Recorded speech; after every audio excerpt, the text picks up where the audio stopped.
On the 5th of December 2019, in a certain remote village in Barangay Punta in Philippines, the officers were called on a report of a body found lying on the ground.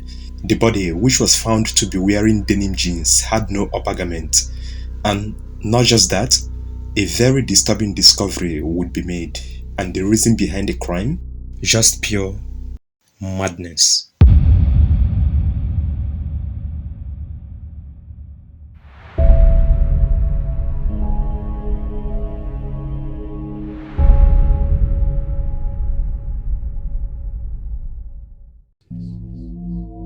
This story takes place on the morning of the 5th of December 2019.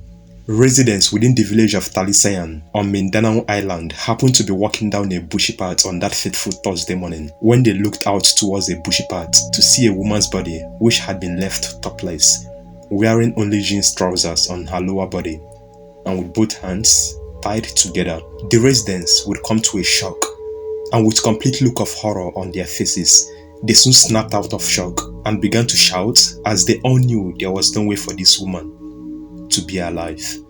The scene painting a gruesome picture on the brutality she might have gone through in the hands of most likely her escaped murderer. Around 6 a.m. that Thursday morning, some of the residents immediately began to alert other neighboring residents on what they had seen. Fellow villagers within would make contact with the officers at the Talisayan Municipal Police Station to make a report of the gruesome scene they had just witnessed. Few minutes after this report was made, the police would make their way to the scene where they saw this group of people who had circled the area taking a look at this deceased lady, and right away, the police also knew that there was no way for this lady to still be alive. And this was because this lady had her head decapitated from the rest of her body. On their arrival, the police officers had to take control of the situation as people were asked to move some distance away from the scene.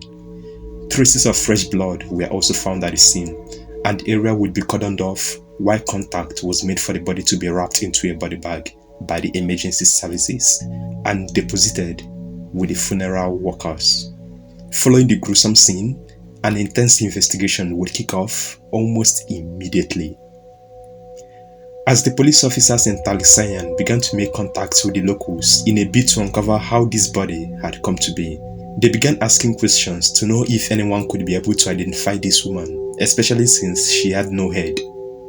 However, her skin color and jean trousers would be leveraged on to determine if anyone had seen her in the days or time leading to her murder. It was just a matter of time as multiple witnesses who saw someone with a skite tucked around the waist, taken to his heels, began to point fingers on a certain individual, including some of them who several hours earlier had seen a certain man walking along the road with a woman just close to the spot where her body was eventually found. With this crucial piece of information, the police knew they now had some sort of lead or where to begin with their investigative duty. And as reports of a headless woman was still circulating in the community, a certain person would be reported being seen allegedly running away from a certain home, and this individual was meant to be the suspect. So the officers began to ask further questions to trace the suspect. On that Thursday afternoon, the police managed to find traces of fresh blood splattered along the road to a certain residence. The suspect would also be traced in the midst of the locals, and when he was found, a large metal weapon would be found tucked into his waistband, and when he was being told he was being arrested on suspicion of murder, the suspect didn't seem to put up any sort of resistance.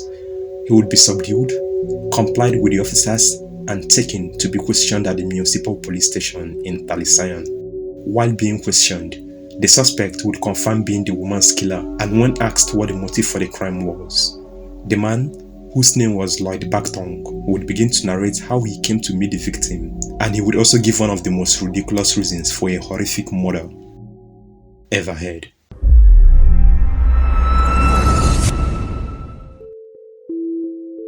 Guys, if you're really enjoying the stories from the channel and would like to show support in any way, please use this opportunity to do so, whether it be by subscribing, liking the video, commenting on the video, saying thank you, or even joining as a channel member. It does help me a lot in bringing this type of horror stories to light. And with that said, thank you very much for your support. And let's get back to the story.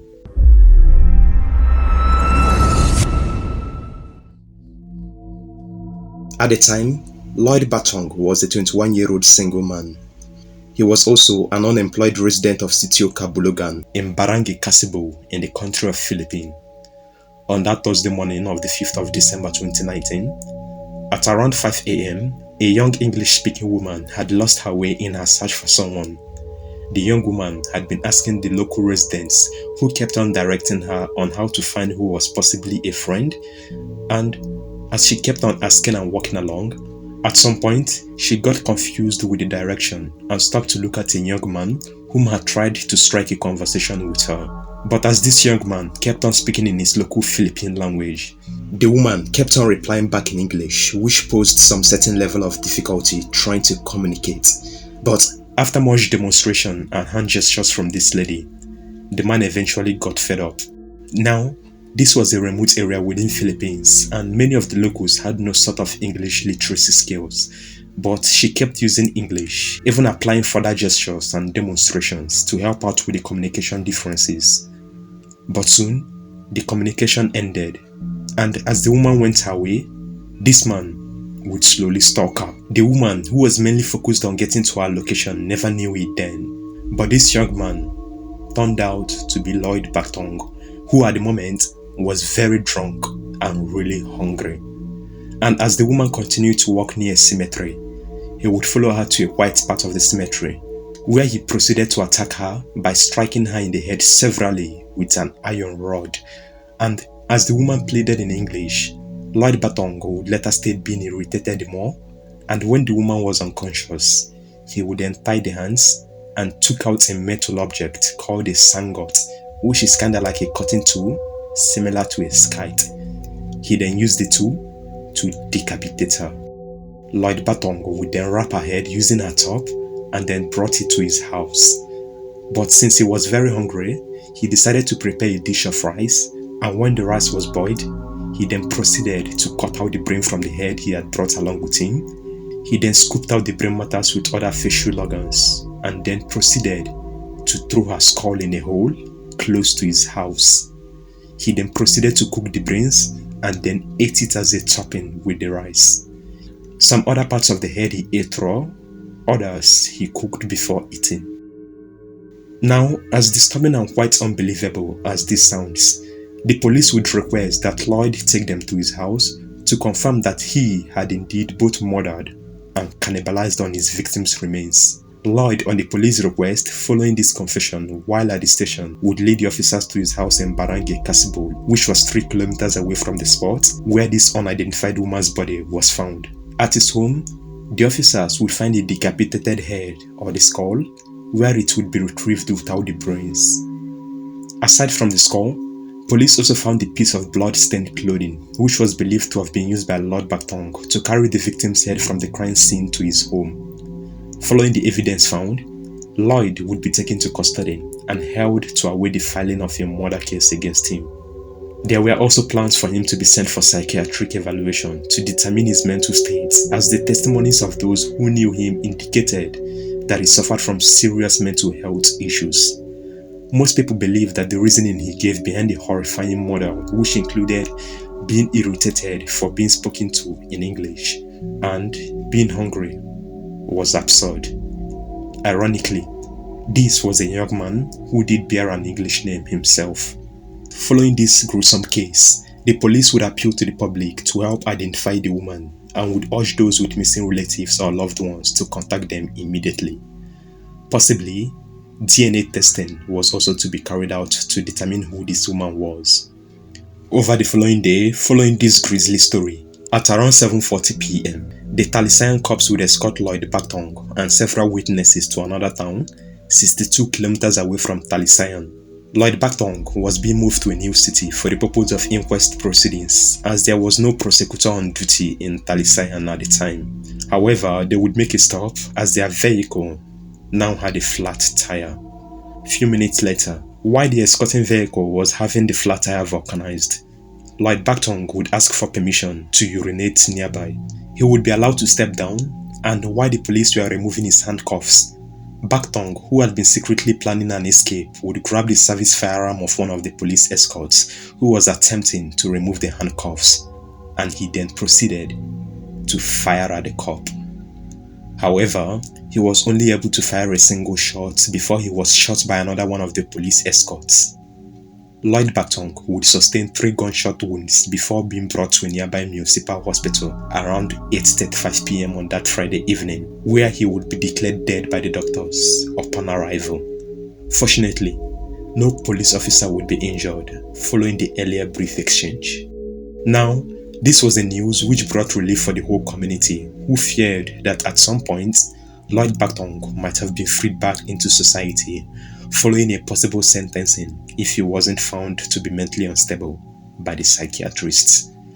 His death also brought relief to potential fellow inmates who feared sleepless nights if they were ever to share the same prison cell with someone who was so mentally unstable, or should I say, seriously sick in the head. And finally, his death serving somewhat of a justice to the victim and those who might have possibly known her, whether family or friends. As for the poor helpless woman in this story, whom I couldn't manage to identify after hours of effort, as not much is out there to identify who she really was. But we all know she had her life to live and never deserved to have her life taken in such a horrific and disrespectful way. I do hope she continues to rest in peace and that the family, friends and close ones got some degree of closure if she was ever identified. And with this came a somewhat deserved closing to this story.